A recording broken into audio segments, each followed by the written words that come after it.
cultivating adaptive range to avoid burnout. There's controversy around personality testing. Despite that, nearly everyone has heard of or taken a version of the Myers-Briggs Type Indicator, or the MBTI.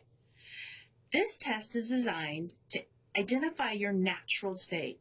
That is, it's designed to help you understand the conditions for life that are most favorable to your personality.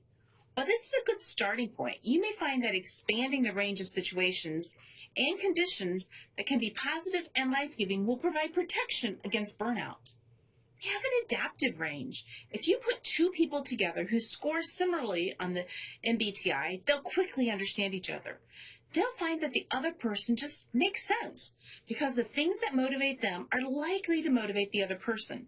Of course, everyone is different, but there will be that air of it just makes sense. If our goal in our lives is to better understand and work with others, then extending this effect to folks who are less like us can be useful.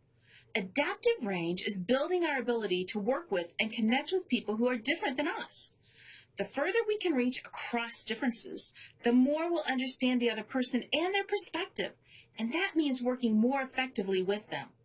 That starts with acceptance. What do we mean by acceptance? We're wired by evolution to be suspicious of people who are not like us. We've been taught to be wary of those who are different, and that extends to those who are psychologically different from us. The good news is that we can override these biases and learn to embrace people who are different from us. Developing acceptance of others is a key principle that makes it easier for us to get along in the world and, ultimately, for us to avoid burnout. When we spend less time worried about the differences, we have the opportunity for greater feelings of efficacy. How do we improve the introversion-extraversion differences? As an example of improving acceptance, take the introversion-extraversion scale of the MBTI. A strong extrovert will love being the life of the party and being with everyone. They'll struggle, by their nature, to understand someone who prefers a good book or an in-depth one-on-one conversation with a close friend. Similarly, a strong introvert won't like crowds, noise, or the chaos that comes with large numbers of people. However, both can build understanding of the way that the other is motivated, and they can find ways to get used to experiences that are just outside their comfort zone. Perhaps both could extend their adaptive range by learning to enjoy dinner parties with just a few couples who move past the pleasantries and talk about topics that are important to them.